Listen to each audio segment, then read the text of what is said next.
Baik, Assalamualaikum, selamat pagi. Apa khabar Malaysia? Segalanya sentosa bersiaran buat minggu ini, edisi 8 Ogos 2022. Dan hari ini anda bersama saya, Izzu Yusof. Dan buat pertama kalinya, akhirnya saya bersama-sama dengan partner in crime saya. Silakan. Ya, dan saya Nur Saliha Azmi hari ini cukup ceria dan gembira bersiaran bersama dengan sahabat saya Izzu sekali lagi di Apa Khabar Malaysia. Jadi kami harapkan anda mulakan hari ini dengan cukup ceria dan bersemangat. Kenapa bersemangat, Izzu? Kerana kita sudah berada di dalam bulan kemerdekaan. Dan untuk tahun ini slogan kita untuk Hari Kemerdekaan adalah Keluarga Malaysia Teguh Bersama. Ya, dan betul, anda akan bersama dengan kita Saliha selama 1 jam dari jam 8 hingga dari jam 9 hingga 10 pagi.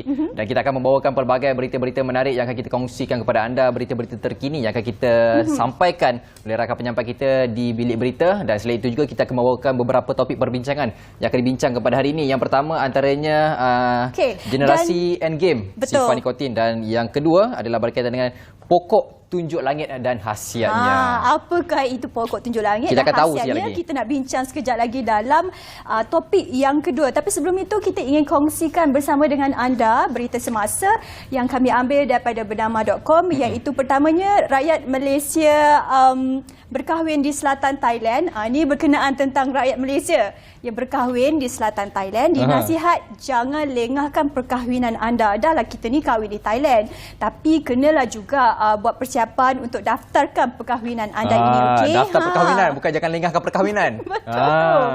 Dan Konsul Jeneral Malaysia di Songkhla, Muhammad Rizwan Abu Yazid, menasihati rakyat Malaysia yang berkahwin di selatan Thailand supaya tidak melengahkan pendaftaran perkahwinan. Macam Izzu kata, bukan lengahkan perkahwinan, tapi jangan lengahkan pendaftaran perkahwinan.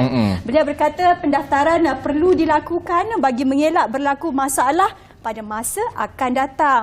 Dan juga mereka yang ingin melangsungkan perkahwinan di Thailand perlu membuat perancangan supaya perkahwinan itu sah dari segi undang-undang. Kadang-kadang bila nak kahwin ni kita dah teruja sangat, tak ada perancangan pula. Jadi perlu perancangan jika anda berkahwin di selatan Thailand. Dan turut Muhammad Rizwan juga turut menasihati orang ramai berwaspada dengan tawaran sindiket perkahwinan. Sentiasa berhati-hati supaya anda ini tidak ditipulah oleh sindiket perkahwinan, kerana kita nak lakukan perkahwinan ini dengan cara yang baik.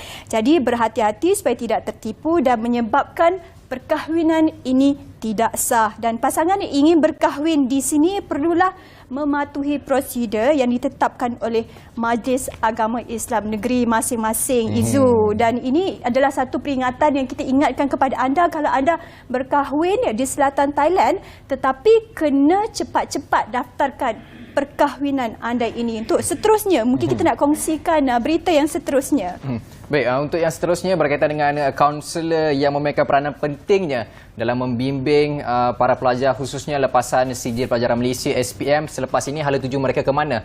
Yang mana perkara ini dibangkitkan oleh Menteri Kanan Pendidikan, iaitu Datuk Azizidin, yang mana beliau memaklumkan bahawa kaunselor dilatih untuk memahami keperluan kebajikan mereka, hala tuju mereka terutamanya Saliha, selepas habis daripada peperiksaan Sijil Peperiksaan Malaysia SPM. Hal itu demikian kerana beliau berkata susulan laporan media yang dikeluarkan pada 31 Julai mengenai kaji selidik Jabatan Perangkaan yang mendapati pada tahun 2019 kira-kira 390,000 atau 72.1% lepasan SPM tak nak sambung belajar, Saliha. Oh, kenapa pula tak nak sambung belajar ni? Itu antara faktor-faktor yang dah dikaji, tapi ada 3. Tapi itu kita tak nak beri perinciannya. Tapi dalam kajian itu menyebutkan bahawa trend itu pada 2019, tapi pada tahun 2020 trend tersebut mungkin meningkat. Dan angkanya pada tahun 2019 pula membabitkan 560,000 calon SPM yang mengambil peperiksaan. Namun selepas keputusan SPM keluar, hanya kira-kira 170,000 sahaja memilih untuk sambung belajar. Maksudnya sikit saja daripada yang lepas SPM nak belajar sahaja, betul. Dan sekiranya tak sampai separuh pun. Tapi ia merupakan satu perkara yang membimbangkan. Jadi kaunselor dekat situ memainkan peranan yang sangat penting dalam membimbing pelajar-pelajar lepasan SPM. Hala tuju mereka selepas ini nak ke mana, apa benda yang diminati oleh mereka dan sebagainya. Kaunselor di situ memainkan peranan penting dan sebagai orang tengah. Dan seperti kita tak ketahui bahawa walaupun anda selepas habis peperiksaan SPM, perlu ada hala tuju, dan pendidikan ini adalah satu asas yang paling penting itu. Dan kita nak berkongsi seterusnya berita berkenaan tentang sektor kebudayaan pamer prestasi positif. Sektor kebudayaan menunjukkan prestasi positif dalam menyumbang kepada pendapatan negara. Kita tahu pelancongan seni dan kebudayaan ini juga memberikan satu bahagian yang cukup penting dalam pendapatan negara. Timbalan Menteri Pelancongan, Seni dan Budaya Datuk Seri Dr. Santara Kumar berkata, walaupun berdepan dengan cabaran getir, terutama ketika fasa pandemik, pendapatan sektor itu terus meningkat pada tahun 2022 dan pada tahun 2019 juga sektor kebudayaan telah menyumbang kepada pendapatan negara sebanyak 585 juta. Dan sementara itu dalam program yang berlangsung selama 3 hari sejak semalam, ianya juga berkata program ini mampu memberi impak besar dalam menyerlahkan seni dan budaya keluarga Malaysia itu. Dan kalau kita menyebut berkaitan dengan kebudayaan ni, tak boleh dilarikan dengan budaya kita. Negara Malaysia kaya dengan pelbagai budaya. Tapi Saliha, kita tak nak cerita detail. Kita banyak lagi berita kita nak bagi. Tapi benda tu kita serahkan kepada rakan tugas kita di bilik berita. Tapi sebelum tu Saliha, macam biasa kita ada laporan cuaca. Kita akan tengok ramalan cuaca untuk hari ini. Silakan.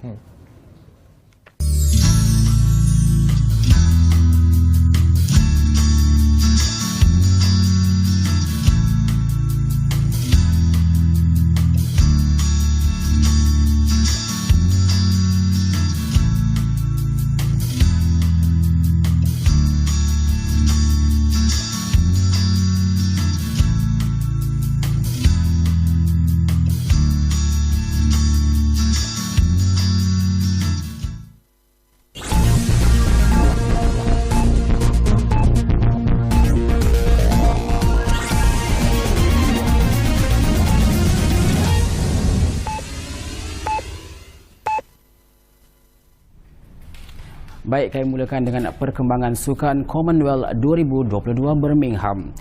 Penerjun elit negara Nur Dabitah Sabri terpaksa berpuas hati dengan pingat perak menerusi acara 3 meter papan anjal individu wanita. Dalam aksi di Pusat Akuatik Sandwell, Dabitah berjaya mengumpul 330.90 mata secara keseluruhan selepas 5 pusingan dan terpaksa berpuas hati di tempat kedua. Manakala pingat emas acara itu dimenangi atlet dari Australia Madison Kenny yang meraih 348.95 mata, manakala kanser diraih wakil Kanada Mia Jolie. Apa pun sebab entahlah, silver medal susah nak dapat sebab competition is very tough. I think semua boleh nampak. And kalau ikutkan, I dah tak buat individu competition for 1 year. And I naik individual punya dive. Memang like before going to Commonwealth, like just 2 weeks macam tu baru I buat before coming here. And then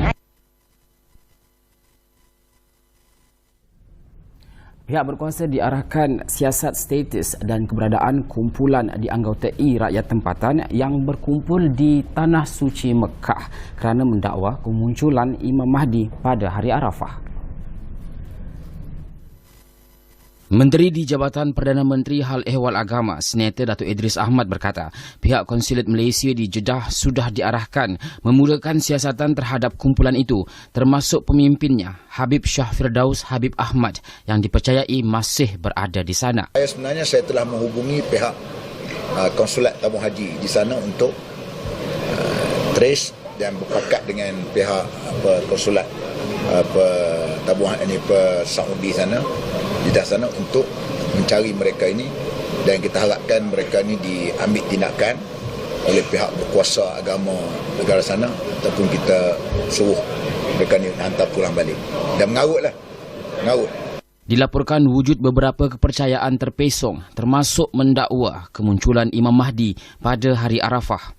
Susulan itu, Pusat Pengamalan Tarikat Al-Naqsyabandiyah Al-Khalidiyah di Labu Negeri Sembilan ditutup selama 6 bulan. Mufti Kerajaan Negeri Sembilan, Datuk Muhammad Yusof Ahmad berkata, berdasarkan maklumat, pemimpin pusat itu iaitu Habib Shah Firdaus Habib Ahmad bersama kira-kira 300 pengikutnya telah ke Arab Saudi bagi mengerjakan umrah selain menantikan kemunculan Imam Mahdi pada hari Arafah dan awal Muharram.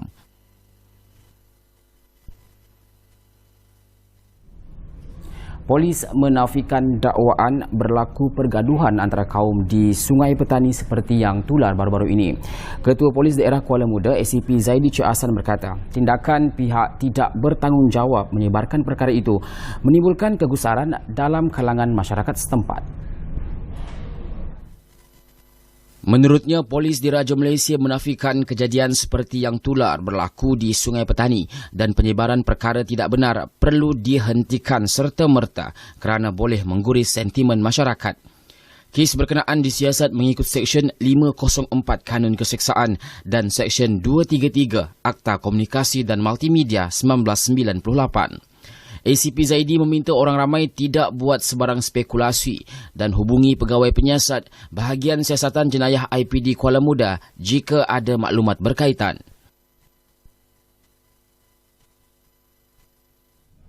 Laporan seterusnya, seorang lelaki meninggal dunia ketika mendaki Gunung Kinabalu di Kundasang Ranau semalam. Mangsa berusia 51 tahun itu ditemukan malim gunung di kilometer 3.2 laluan pendakian. Pusat Operasi Jabatan Bomba dan Penyelamat Malaysia Sabah memaklumkan, pasukan mencari dan menyelamat Gunung Kinabalu atau MOSA menerima panggilan kecemasan pada 1.23 tengah hari. Lelaki itu diberikan bantuan pernafasan menerusi tindakan awal oleh pasukan MOSAR, anggota Taman-Taman Sabah dan Malim Gunung sebelum dibawa turun ke tim Pohon Gate. Mangsa disahkan meninggal dunia oleh pegawai perubatan dan mayatnya diserahkan kepada polis untuk tindakan lanjut. Saksikan laporan selanjutnya dalam buletin bernama Satu Tengah Hari dan layari bernama.com. Dengan itu, Assalamualaikum dan salam keluarga Malaysia.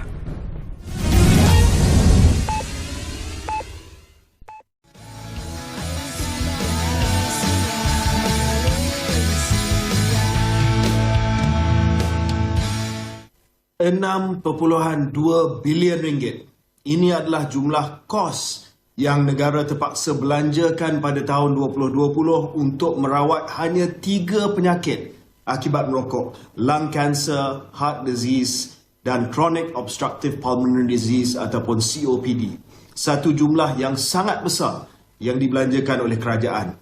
Kos rawatan ini dijangka meningkat kepada 8.8 bilion ringgit menjelang 2030, dan ramai mungkin tak tahu yang kos rawatan yang ditanggung oleh kerajaan ini adalah lebih tinggi daripada jumlah kutipan cukai yang disumbang oleh produk tembakau, iaitu hanya sekitar 3 bilion ringgit. 6 billion to treat versus 3 billion in revenue from the tax. Do the maths.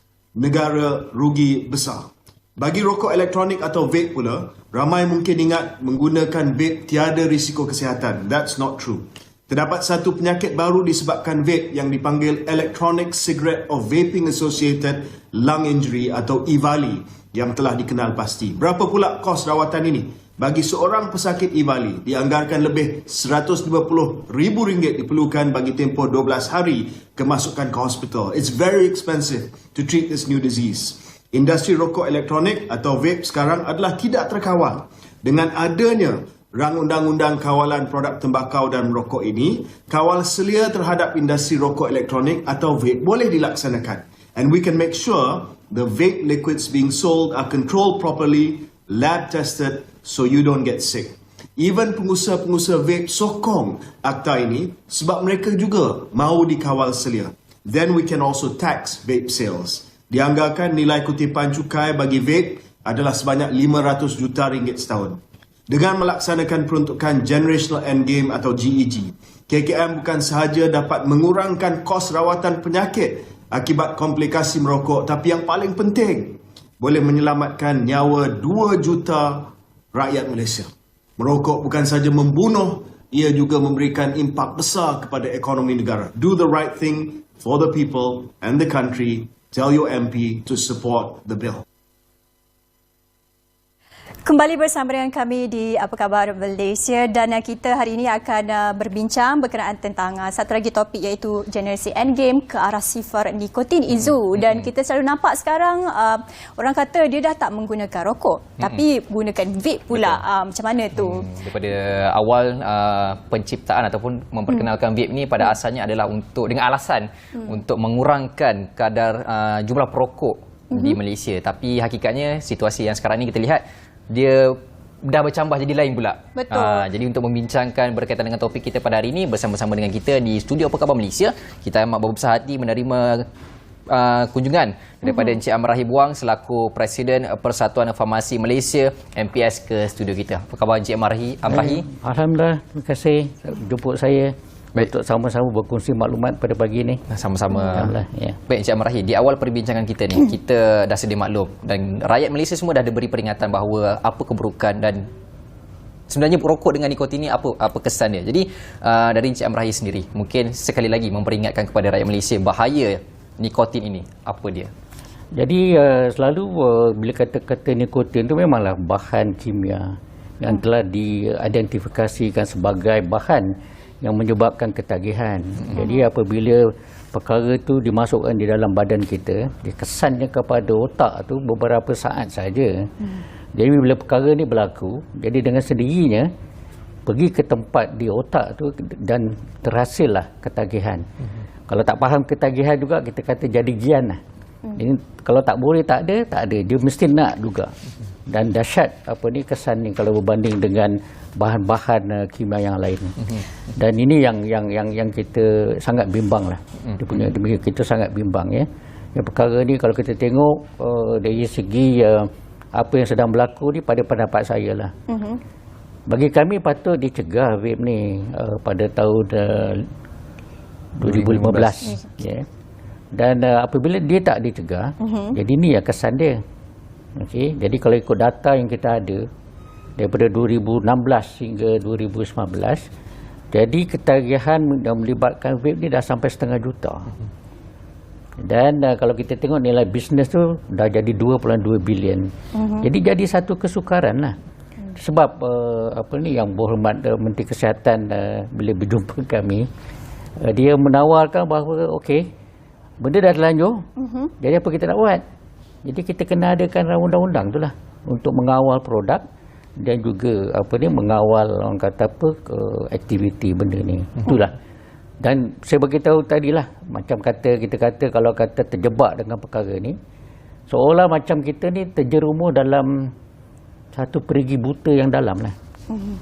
Dia sukar untuk keluar. Jadi itulah masalah yang kita hadapi. Berbalik kepada kita tengok masa tahun 50-an dulu kan. Apabila rokok menjadi lifestyle, kita tengok bintang-bintang filem cakap jadi menjadi ikutan masyarakat. Jadi perkara itu berulang lah. Jadi kita tidak habis lagi bermasalah dengan rokok ni dah 70 tahun. Sekarang timbul pula lifestyle juga benda macam ni, tapi dia punya device yang menghantar tu berbeza daripada rokok konvensional. Jadi kita ada alat vape. Jadi ni yang pada pandangan kerajaan kita terpaksa mengawal lah. Itu cerita dia. Okey, Encik Amrahi, tadi pun kita ada juga berbincang nak kongsikan dengan penonton Apa Khabar Malaysia ni, ada satu video yang kita viral ni. Ibu bapa ni dah lah ambil vape, kemudian berikan vape pula kepada anak-anak ni. Ni macam mana pula kes ni? Dan itu mungkin ada berkaitannya tentang bila dah ambil vape itu mungkin ketagihan dan sebagainya. Komen Encik Amrahi. Ya ke? Saya bila diajukan soalan ni saya nak suruh saya menangis ke tak? Itu satu perkara jadi, yang pada ibu bapa tu saya rasa itu satu perbuatan yang sangat tidak bertanggungjawab. Dan tidak patut diulangi oleh sesiapa pun kan. Sebab kanak-kanak tu tak tahu apa perkara dan dia bukan mainan. Ya, sebab kalau kita tengok apabila kita cerita tentang saluran pernafasan daripada hidung kita sampai ke orang kata paru-paru tu, sebenarnya yang sepatut masuk cuma dua benda je. Satu maknanya kita hidup oksigen dan kita keluarkan karbon dioksida. Itu yang kita belajar selama ni. Jadi selain daripada bahan-bahan ini, dalam apa bentuk sekalipun dia tetap membahayakan organ paru-paru tu. Jadi pada saya lah, benda ni satu amanah. Jadi bila satu amanah ni, kalau kita tak jaga tubuh badan kita, siapa lagi nak ditanggung? Dia kesianlah budak tu. So saya memang terkesan lah dengan perkara, dan saya rasa pada pendapat saya itu satu kegilaan yang tak dapat diterima akal lah. Jadi kita harap ni satu malapetaka yang besar lah. Baik, Encik Amrahi, di awal video tadi kita dah tengok Yang Berhormat Menteri Kesihatan YB KJ ada sebut bahawa penyakit datang daripada kesan menghisap vape ni EVALI. Mungkin kalau dulu awal-awal pengambilan vape ni dah banyak bagi tahu penyakit-penyakit yang melibatkan paru-paru beruap dan sebagainya. Apabila dikeluarkan perkataan EVALI itu, dah ada istilah rasminya. Adakah rakyat masih tak takut lagi dengan penyakit tu? Macam mana pandangan Encik Amrahi? So jadi kalau kita kata maknanya delivery system ni, sistem penghantaran nikotin ni kita gunakan kaedah baru kan. So jadi perkara ni masih baru lagi. Kalau ikut hasil kajian sains memang baru lagi. Jadi apabila perkara tu dah daripada dapatan sains mengatakan EVALI itu berlaku, maka patutnya kita kena trigger lah perkara tu. Jadi maknanya apa yang berlaku di depan kita sekarang ni adalah dua masalah besar. Satu, dari segi rokok konvensional itu sendiri. So sekarang ni kita ada elektronik sigaret dan juga vape lah. So ini yang selalu kita kena fikirkan. Dan perkara ni serius lah, pasal walau apa pun kita cerita dari segi dalam kurungan keuntungan, tetapi sebenarnya kemudaratan jauh lebih besar dalam aspek macam mana yang Berhormat Menteri beritahu tadi lah. Ini satu perkara yang sangat-sangat malang.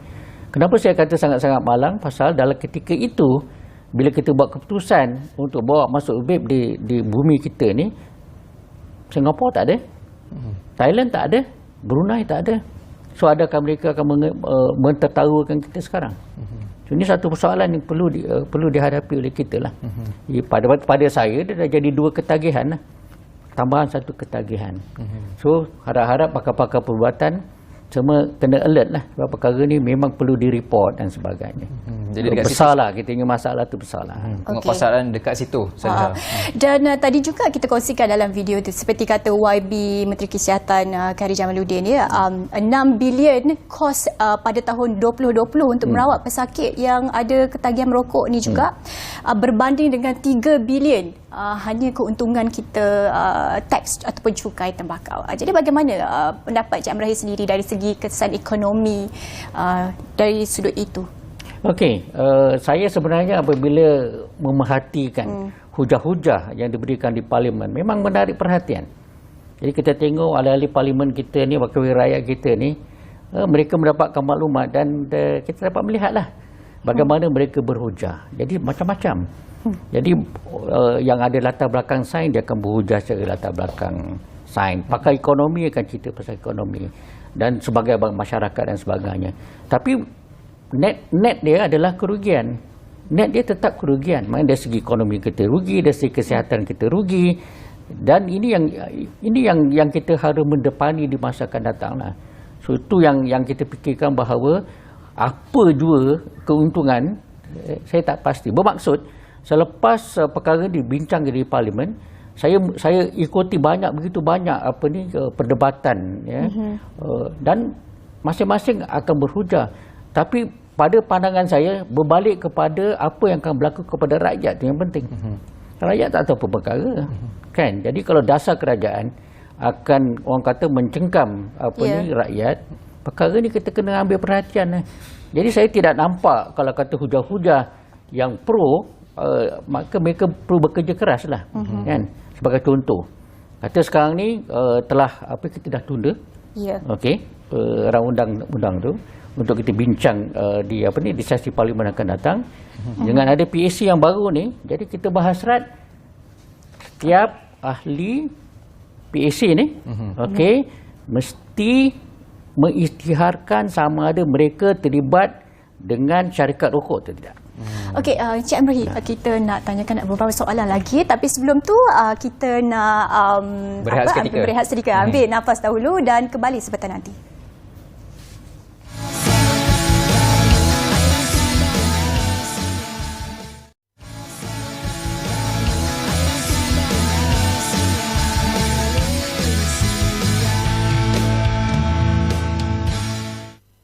Baik, bertemu kembali dalam Apa Khabar Malaysia, masih bercakap soal generasi endgame sifar nikotin bersama dengan Encik Amrahi Buang selaku Presiden Persatuan Farmasi Malaysia MPS. Baik, kalau di awal perbincangan tadi kita dah bersama dengan Encik Amrahi, kita dah berbincangkan dengan Saliha berkaitan dengan kesan nikotin kepada ekonomi, kepada individu. Dan untuk segmen yang seterusnya ni, kita nak membincangkan berkaitan dengan GEG. Baik, Encik Amrahi, dengan pengumuman ataupun RUU yang dibacakan di Parlimen, bagaimana Encik Amrahi melihat GEG ini? Kerana kita awal perbincangan tadi kita dah terlanjur.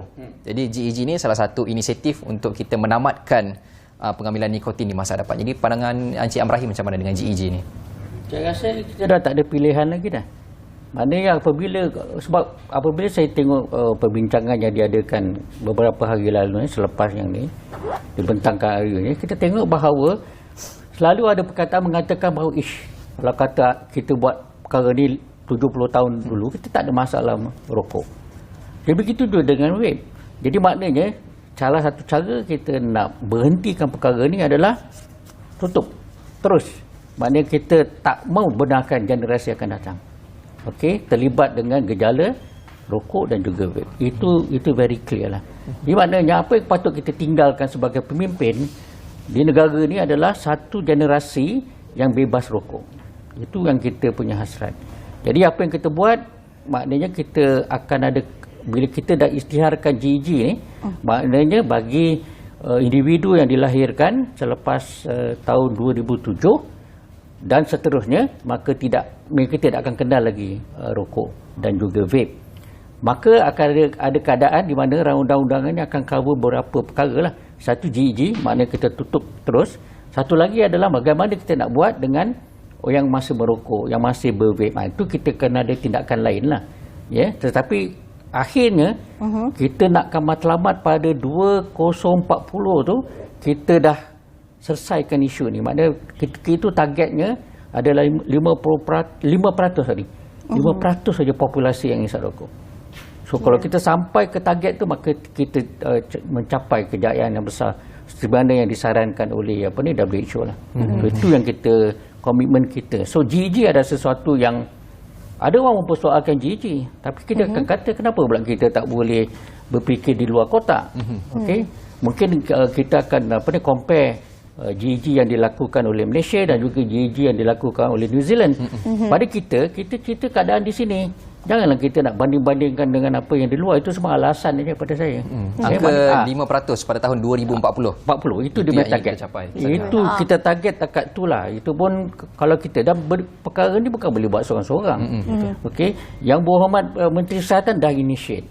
Dia ada keberanian, dia ada political will, dan pada saya itu satu pencapaian yang sangat tinggi kan. Jadi inilah cara kita nak memberhentikan perkara ni. So kita kena support GEG ni 100%. Itu mah. Seperti Encik Amrahi katakan tu, itu adalah satu kita kata sasaran jangka panjang kan, tapi sementara ini belum dilaksanakan lagi. Apakah mungkin pemudah cara ataupun proses untuk kita mudahkan lagi supaya bil ataupun rang undang-undang ni disokong oleh lebih ramai lagi? Okey, so tadi saya dah sebut bahawa apa fasa yang akan berlaku. So apa yang kita berlaku sekarang memang mesti kita menggunakan segala channel yang ada untuk educate lah. Okey, kena educate semua orang tentang apa sebenarnya GEG. Saya rasa setiap individu yang sihat, macam saya lah umpama, saya nakkan anak cucu saya sihat, saya nakkan anak cucu saya bebas daripada rokok dan vape. Dan saya rasa ni semua cita-cita semua orang di Malaysia. Jadi saya tak ada nampak orang tak sokong perkara ni. Dan saya tengok pun memang dia punya senario tu ke arah itu. Cuma sekarang ni kita kena fikirkan apa yang akan berlaku sekarang ni. Kita tak tahu apa yang akan berlaku beberapa bulan akan datang kan. Jadi seperti mana yang disarankan oleh MPS adalah okey, kita nak tahu benda tu berlaku atau tidak, kita kena melakukan raid lah. Seperti mana yang dikatakan JKN Selangor, clear benda tu berlaku kan, kita tengok cecair vape ni memang ada nikotin. Jadi persoalan di mana nikotin datangnya. Jadi kita kena ada penguatkuasaan lah. Jadi ini yang perlu kita buat sementara perkara ni dihujahkan di Parlimen. Tapi perkara tu perlu dah. So that's why MPS sangat menyokong dan menyarankan pada kerajaan untuk melaksanakan perkara ini supaya membuktikan bahawa nikotin ni ada satu masalah. Memang memang cecair tu memang mengandungi nikotin. Dan perkara ni yang kita kena selesaikan. Yang lain, kita balik kepada kaedah-kaedah yang banyak betul telah dilakukan oleh NGO, masyarakat madani, di mana kita memang dah begitu banyak sahabat-sahabat saya, rakan-rakan sebuah, dan kita kena buatlah perkara tu. Dan saya rasa kita kena menyokonglah tentang dasar kerajaan yang ada, iaitu keluarga Malaysia. So kita nakkan keluarga Malaysia yang isap rokok ke isap vape, mana ada pemimpin yang nakkan perkara ni berlaku. Tak kira lah. Tak mahu, kita nakkan keluarga Malaysia kita sihat. Kita nak keluarga produktif, kita nak keluarga kita boleh menyumbang. Dan kita kena hadapi, sebab pasca pandemik ni bukan satu perkara yang mudah. Yang kita hadapi begitu banyak challenge kita kan.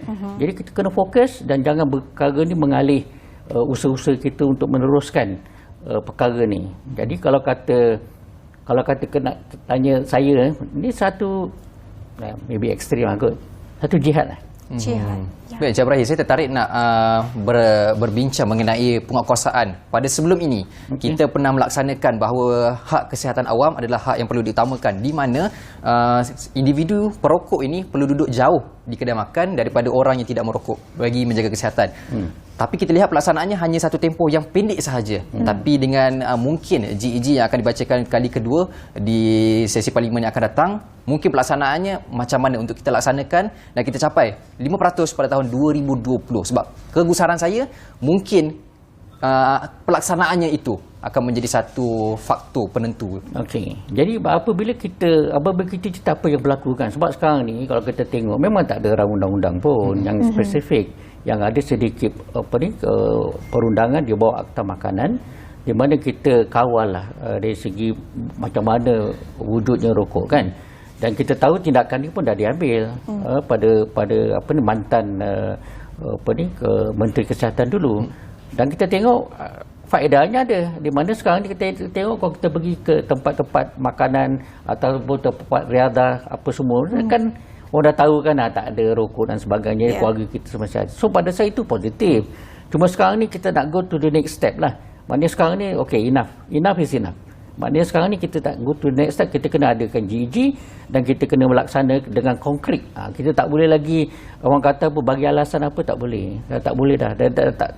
Tak boleh. Kita kena terus melaksanakan tanggungjawab yang besar ni. Sebab masa depan negara dan rakyat diutamakan. Itu kata Encik Ibrahim itu cukup menarik ya. Masa depan negara dan rakyat ni perlu diutamakan.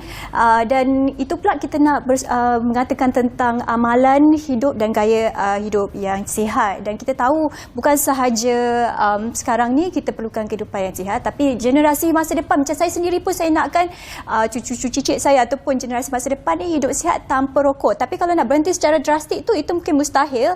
Tapi mungkin kita bagikan nak tanyakan soalan kepada tetamu kita selepas ini tentang apakah nasihat dan juga mungkin sesuatu perkara yang wajar kita katakan kepada masyarakat Malaysia berkenaan tentang bebas merokok ataupun amalan vape ini. Baik, Encik Ibrahim, secara ringkasnya soalan daripada Saleha tadi, secara ringkas, apakah kaedah-kaedah terbaik untuk kita mencapai sifat tadi kita dah terangkan tentang satu matlamat adalah GEG. So apa jadi dengan orang sedang merokok dan sebagainya? Dia akan ada dua golongan. Satu yang nak berhenti, satu yang tak berhenti. So untuk yang berhenti, kita memang menganggap bahawa mereka ni adalah patient. Mereka ni adalah pesakit yang perlu dirawat. Jadi kita ada perkhidmatan MQuit, melalui jomquit.com. Kita boleh dapat akses kepada perkhidmatan tersebut. Dan kita ada profesional yang boleh memberikan khidmat nasihat, cara kaunseling, tingkah laku dan juga cara farmakologi, maknanya dengan ubat-ubatan. Jadi kaedah-kaedah tu ada dan yang penting komitmen. Komitmen tu ada, maknanya kami dah bersedia dah. Maknanya dari segi profesional kita dah bersedia. Dan itu sebab saya kata perkara ini mesti diselesaikan. Pasal apa? Mereka yang merokok ni nak berhenti sebenarnya. Kan? Jadi kita kena tawarkan perkara ni. Jadi kita mintakan sokongan daripada kerajaan memberikan kerjasama jitu pada kami yang ingin berkhidmat untuk negara dan rakyat kan. Sebab mereka memang patient dan mereka perlukan rawatan. Jadi kita akan perlu memberikan rawatan kepada mereka. Kaedahnya dah ada, cuma komitmen yang diperlukan daripada pesakit itu sendiri. Jadi maknanya masyarakat kena tahu, kita minta pihak media pun memberikan, sebab benda ni mencengkam. Even golongan B40 pun tercengkam. Maknanya kita pun hairan kenapa B40 pun terjebak dengan perkara ni. Yeah. Dan kita memang ada banyak yang telah dilakukan oleh kerajaan, ya, di mana melalui B40 ni, golongan B40 ni kita berikan perkhidmatan untuk berhenti merokok. Dan kita juga ada rakan orang kata di mana aktiviti ni dibuat di masjid. Maknanya untuk untuk berhenti merokok di masjid. Maknanya kita dah menggerakkan masjid. Saya rasa masjid adalah satu institusi yang baik pasal dia melibatkan ketua dan melibatkan orang kata karya. Jadi susunkan benda tu elok-elok dan perkara ni insya-Allah satu ketika nanti ataupun objektif utama tu akan kita tercapai. InsyaAllah, itu yang penting. 5% 2040 yang ingin kita capai. Baik, terima kasih diucapkan kepada Encik Amrahi Buah, Presiden MPS atas kesudian bersama dengan kita di Apa Khabar Malaysia pada hari ini membincangkan topik generasi endgame Sifa Nikotin. Baik, lepas ni baiklah, di Apa Khabar Malaysia hari ini kita nak juga tanya apa khabar koresponden bernama kita di Perak, Izu. Jom kita saksikan laporan yang disediakan oleh koresponden wartawan bernama dari Perak. Silakan.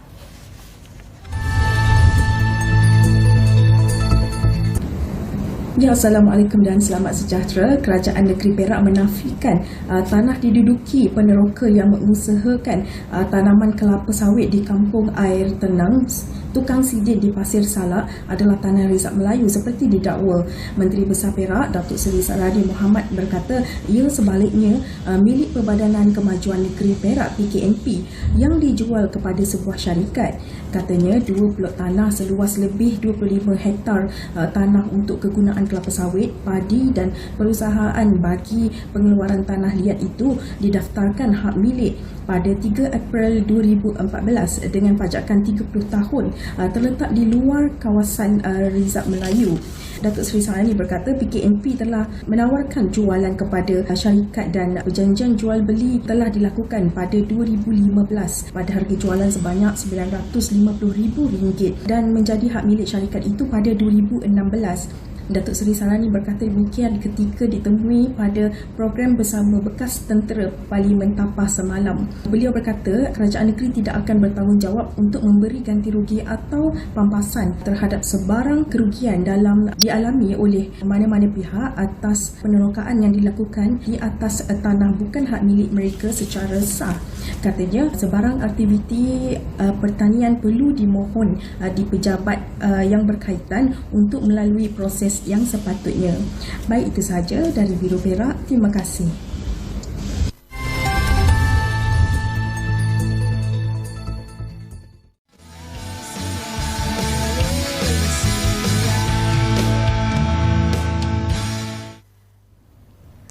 Kembali lagi bersama dengan kami di Apa Khabar Malaysia. Saya Salihah dan juga bersama dengan Izu. Dan untuk blok kedua ini, kami nak berbincang berkenaan tentang khasiat alam dan pokok tumbuh-tumbuhan. Ini adalah satu yang kita seringkali nak kongsikan bersama dengan anda, kebaikan pokok tunjuk langit dan khasiatnya. Pertama kali saya pun sebenarnya baru dengar ni pokok tunjuk langit ni, Izu. Bila saya dapat tajuk ni, saya ingatkan pokok cucuk langit. Rupa-rupanya, betul lah, pokok tunjuk langit. Bukan cucuk langit. Cucuk langit tu kita dekat tempat lain. Tapi tak apa, kita tak nak sentuh pasal tu. Kita fokus kepada pokok tunjuk langit dan apa khasiatnya. Kita akan bersama-sama dengan tetamu kita pada hari ini yang akan membincangkan berkaitan dengan khasiatnya, iaitu Profesor Madya Dr. Liza Mat Saleh selaku pensyarakanan Sekolah Kejuruteraan Kimia dan Kejuruteraan Tenaga, Fakulti Kejuruteraan UTM. Selamat datang, Doktor. Apa khabar? Alhamdulillah, terima kasih. Saya sihat, alhamdulillah, sampai ke studio pagi ni. Alhamdulillah. Baik, Doktor, di awal perbincangan ni kita dah nampak kita ada pokoknya, kita ada minyaknya, kita ada bijinya. Mungkin Doktor boleh kongsikan sikit. Pokok tunjuk langit, buah tunjuk langit ni apa dia? Okey, terima kasih saudara pengacara yang sangat best pagi ni. Okey, saya kenalkan dulu seperti mana tadi, saya Dr. Liza daripada UTM Skudai. Jadi saya bawakan hari ini adalah buah tunjuk langit. Buah tunjuk langit ni adalah secara tradisinya dia sangat baguslah digunakan untuk masalah macam kencing manis, darah tinggi, gout. Okey, so basically kebaikan ataupun yang saya sebutkan tadi, dia berada di mana? Dia bukan berada pada pokoknya, dia bukan berada pada buahnya, macam hang tuah kan, terletak pada ti, tetapi dia berada pada biji benih dia, iaitu biji buah tunjuk langit yang you pegang sekarang itulah. Okey, so untuk yang pokok tunjuk langit ni, kita dah tahu dia boleh merawat pelbagai juga penyakit seperti gout, darah tinggi dan juga kencing manis kan doktor? Dia itu depan ni, yang bahagian depan ni kan buah dia sendiri dia bahagian mana yang kita gunakan tu untuk yang nak merawat penyakit-penyakit ni? Ya, sebenarnya dalam buah tunjuk langit ni, pertama kali kenapa dinamakan buah tunjuk langit adalah kerana dia sentiasa berada dalam kedudukan menunjuk ke langit. Buah dia tu kalau kita pegang kan, berada pada dahan dia, dia akan menunjuk ke langit. So basically dalam buah dia tu sendiri, dia adalah sejenis pokok balak. So pokok balak ni adalah pokok yang kukuh lah, dan dia berbuah, dan buah dia itulah yang kita panggil buah tunjuk langit. Namun begitu, kita bukan ambil buah tu kita kait dia, tapi dia sebenarnya dia jatuh. Di dalam dia tu ada kapsul. So kapsul tu bila dia kering, dia akan terlerai jatuh sendiri. Kita kutip, kita buka kapsul dan kita akan dapat biji buah tunjuk langit. Jadi biji inilah yang digunakan amalan tradisi tadi, bagus sangat untuk pelbagai penyakit lah. Macam tu. Adakah ia dah dikomersialkan ke macam mana kalau sekarang kita nak war-warkan ni, macam mana kena dapatkannya, ataupun dia dah dikomersialkan ke macam mana tu doktor? Okey, kalau bab commercialization tu dia pun panjang sebenarnya. Sebab saya ni pensyarah universiti. Bila kita pensyarah universiti ni, segala apa yang kita lakukan, kita ada stages dia. Contoh, saya dah melakukan R&D lebih kurang 7 tahun, di mana kita cuba convert macam mana kaedah pengambilan yang terbaik dari segi buah tunjuk langit ni. Sebab dulu dia konyah sangat pahit. Bila pahit tu, bohonglah kalau orang sukakan pahit walaupun diubat. Tapi apa yang kami buat di makmal, kita buat uji kaji, kita menggunakan satu proses yang dipanggil high pressure, low temperature, iaitu supercritical extraction, di mana kita mampu menghasilkan minyak dari buah tunjuk langit ini, dan kita kaji keberkesanan dia secara scientific evidence. Jadi di situlah bila kita dapat minyak pertama di dunia, minyak tunjuk langit ni, dan kita dapati bahawa dia sangat bagus lah. Kita buat semua daripada antioksidan, anti-diabetik, wound healing, luka dan sebagainya. Kita bermain dengan sel dan toksikologi sel. So kita dapati minyak ni sangat banyak manfaat. Sebab dia mengandungi omega 3, omega 6 dan omega 9, termasuk beta sitosterol. So daripada situlah kita berani untuk komersialkan. Selepas kita dapat KKM, kita dapat halal jakim, tetapi bukan dalam bentuk minyak yang pahit ni. Minyak ni masih pahit, tetapi dalam bentuk soft gel ataupun kapsul lembut. Soft gel, di mana kita kombinasikan dia dengan juga minyak zaitun dara. Jadi begitulah dia. Saya dah komersialkan sebenarnya untuk buah tunjuk langit soft gel ni. Macam tu. Sebab itu pertama kali saya dengar soft gel minyak buah tunjuk langit. Jangan silap. Bahaya ni. Okay, mungkin doktor boleh kongsikan juga, sebab kita ada nampak dekat depan ni, kita ada biji dia kat sini, kita ada minyaknya juga, kita ada buahnya. Dan saya tertarik dengan buku ni. Apa sebenarnya yang terkandung dalam buku ni? Mungkin doktor boleh kongsikan khasiat tunjuk langit untuk perubatan. Baik, kalau tuan-tuan melihat pada buku ni, tajuk dia sendiri dah dalam bahasa Malaysia. Sebenarnya dalam buku ni, kita bersama penerbit UTM cuba menyampaikan kepada masyarakat di luar hasil kajian yang saya lakukan tadi. Jadi di sini kita letakkan dia khasiat tunjuk langit untuk perubatan. Namun di dalam dia sebenarnya penuh dengan maklumat secara saintifik, tetapi kita tulis dalam bahasa Malaysia supaya ia mudah dipahami. Dipaham je lah, dalam keadaan saintifik tu masyarakat pun susah nak faham. Jadi kita berdatangkan dengan dalam bahasa Malaysia, dan semua yang saya sebutkan tadi dari segi antioksidan activity kita ceritakan di sini, macam mana kita nak buat dia dari segi perbandingan pengekstrakan. Kita buat juga mana pengekstrakan yang bagus dengan kualiti yang bagus, di mana omega 3, 6 dan 9 yang paling tinggi dalam jenis-jenis ekstrak tu. Kita lakukan juga perbandingan di sini, termasuk juga dengan apakah kandungan utama dalam tu, dan juga tentang satu lagi ialah wound healing diabetes, wound healing properties. Maknanya kita ada satu kajian di mana kita cuba untuk mengenengahkan bagaimana ekstrak daripada buah biji tunjuk langit ni dia mampu untuk merawat luka. Dengan sel, kita koyakkan sel dan kita dapati dalam masa 24 jam sel itu bercantum balik dan dia migrate, maknanya sel baru tu tumbuh dengan cepat. Dari situ kita dapatlah dia punya kiraan-kiraan dia lah. Jadi di situ kita katakan dia sangat bagus. Dan benda-benda semua tu ada di dalam buku sini. Maknanya kita secara saintifik cuba melihatkan bagaimanakah yang dikatakan secara tradisinya begini, begitu dan begini, tapi kita hasilkan jurnal dan juga kita lihat dalam buku ni, itulah kajian yang kita lakukan. Kita proofkan secara saintifik.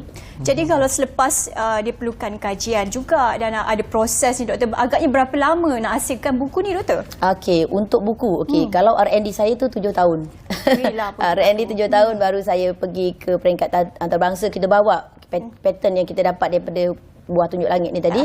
Dan untuk hasilkan buku ni sebenarnya dia memakan masa lebih kurang, memang kalau ikutkan daripada R&D yang saya katakan 7 tahun.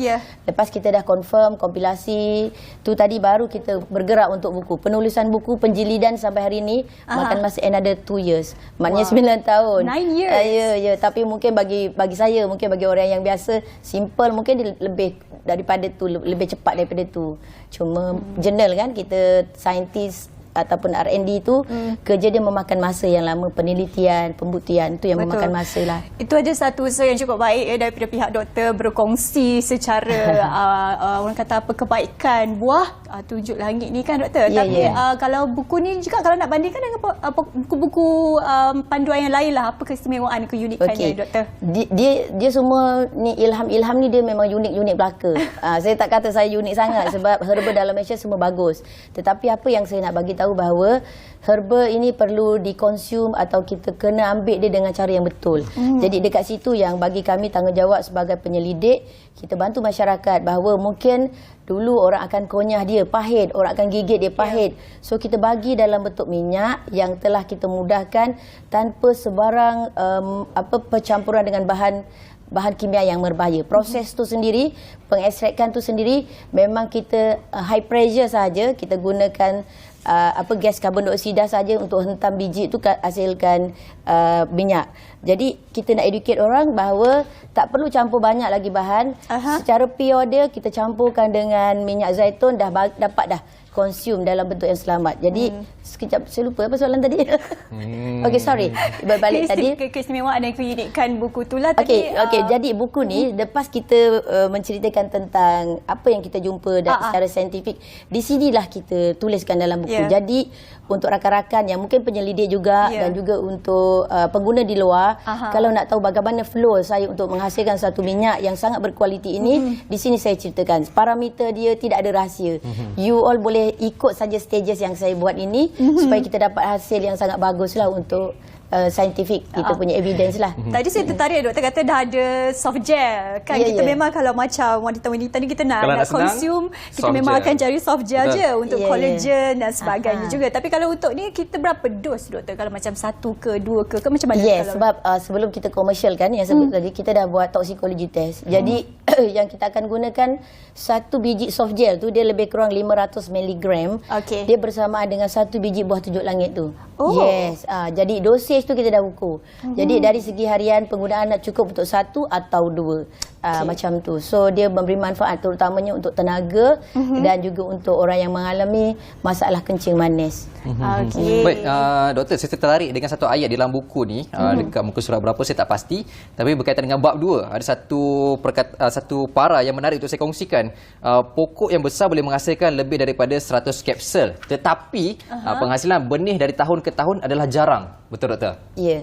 Dan apabila buah masak sepenuhnya, buah akan jatuh untuk membebaskan bijinya. Panjang biji bersayap boleh mencapai sehingga 6 cm dan bertukar menjadi warna perang kemerahan. Dan sebuah kapsul, iaitu sebiji ni betul doktor? Kapsul ni boleh mengandungi sehingga 60 biji benih. Kat situ ada satu fakta yang menarik yang boleh saya kongsi. Baik, kalau macam tadi Salihah kata soft gel tu menarik untuk dikonsum oleh golongan-golongan wanita terutamanya. Khasiatnya ditujukan khususnya kepada wanita atau lelaki atau dua-dua boleh konsum? Sebenarnya kalau kita tengok khasiat dia sangat banyak buah tunjuk langit ni. Tapi untuk bagi para pria, pria tu maknanya golongan lelaki pria. Jadi dia sangat bagus sebenarnya. Ada satu bahan yang saya ekstrak namanya beta-sitosterol. Beta-sitosterol tu bila kita ekstrak dan kita tengok ada dekat dalam profil bioactive compound tu, kami cek apakah kebaikan beta-sitosterol tu. So beta-sitosterol tu kebaikan dia pertama adalah untuk membantu menyah dominasi kolesterol. No wonder orang zaman dulu kata dia ni pun bagus untuk kolesterol. Rupanya ada bahan yang boleh menyah dominasi kolesterol sebab dia adalah sejenis lemak tetapi dari tumbuhan. Tapi dia akan menyah dominasi kolesterol yang disebabkan kita makan daripada haiwan, minyak yang jahat dan sebagainya. Namun begitu, satu yang tertarik tentang bila itu tanya untuk lelaki, dia ada bahan beta-sitosterol ni sebenarnya dia mampu membantu masalah prostat lelaki.